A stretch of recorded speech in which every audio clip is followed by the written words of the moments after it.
அஸ்ஸலாமு அலைக்கும் வரஹ்மத்துல்லாஹி வபரகாத்து. அன்பிக்கினிய சகோதர சகோதரிகளே, இது கற்போம் கற்பிப்போம் பாகம் 45. மனிதனுக்கு செய்ய வேண்டிய கடமைகள் சிலவற்றை இந்த காணொலியில் பார்க்க இருக்கிறோம். உலக வாழ்வில் எவையெல்லாம் அனுமதிக்கப்பட்டவை என்பதை இஸ்லாம் வரையறுத்து மிக தெளிவாக நமக்கு கூறியிருக்கிறது. என்னென்ன காரியங்கள் எல்லாம் தடுக்கப்பட்டவை எனவும் வரையறை செய்யப்பட்டுள்ளது.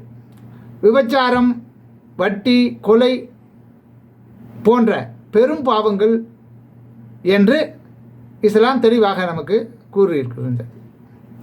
எனவே பிறருடைய மானம் மரியாதைக்கு பங்கம் விளைவிப்பதையும் மிகப்பெரிய குற்றமாக சம்பந்தப்பட்ட நபர் மன்னிக்காத வரை இறைவன் மன்னிக்க மாட்டான் என்கின்ற அளவிற்கு பாரதூரமான எச்சரிக்கையுடன் கூடிய வகையில் நெறிப்படுத்துகிறது. அப்படி இஸ்லாம் நெறிமுறைப்படுத்தக்கூடிய நிகழ்வுகளைத்தான் இந்த காணொலியில் முதலாவதாக மனிதனுக்கு செய்ய வேண்டிய கடமை என்ன என்பதை நாம் பார்க்க இருக்கிறோம். மனிதன் இறைவனுக்கு செய்ய வேண்டிய கடமைகளில் எந்த அளவிற்கு பேணுதலாக இருக்க வேண்டுமோ அதே அளவிற்கு சக மனிதர்கள் விஷயத்திலும் அவர்களுடைய உரிமைகளை காக்கின்ற விஷயத்திலும் பேணுதல் காட்ட வேண்டும். மறுமை வெற்றி என்பது இறைவனுக்கு தொண்டாற்றினால் மட்டுமே கிடைத்து விடாது என்பதே திருக்குர்ஆனும் அதை போதிக்க வந்த நபி அவர்களும் உலக மாந்தர்களுக்கு தருகின்ற நினைவூட்டுதலாக இருக்கின்றது. ஒருமுறை நபி ஸல்லல்லாஹு அலைஹி வஸல்லம் அவர்கள் மக்களிடம் திவாலாகி போனவன் யார் என்று உங்களுக்கு தெரியுமா என்று கேட்டார்கள். மக்கள் எல்லாம் காசு, பணம், சொத்து சுகம் எதுவுமே இல்லாமல் போயிடுறாங்கல்ல, அவங்க தான் திவாலானவங்க அப்படின்னு பதிலளிக்கிறாங்க. அப்போது அண்ணல் நபி ஸல்லல்லாஹு அலைஹி வஸல்லம் அவர்கள் கூறுகிறார்கள், என் சமுதாயத்தாரில் திவாலாகி போன ஒருவர் உண்டு.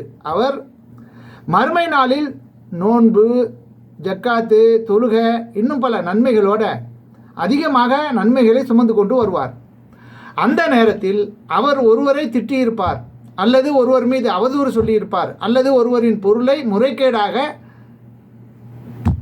பறித்திருப்பார், மேலும் ஒருவரை அநியாயமாக அடித்தும் இருப்பார். ஆகவே அவருடைய நன்மைகளில் இருந்து சிலவற்றை பாதிக்கப்பட்டவருக்கு கொடுக்கப்படும், இன்னும் சிலவற்றை மற்றவருக்கும் கொடுக்கப்படும்.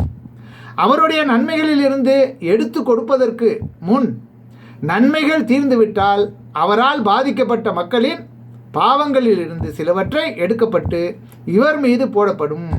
பிறகு அவர் நரக நெருப்பில் தூக்கி எறியப்படுவார். அவர்தான் திவாலாகி போனவர்கள் என்று அல்லாஹ்வின் தூதர் ஸல்லல்லாஹு அலைஹி வஸல்லம் அவர்கள் கூறினார்கள். இதை நீங்கள் முஸ்லீமில் 5037வது ஹதீஸாக பார்க்கலாம்.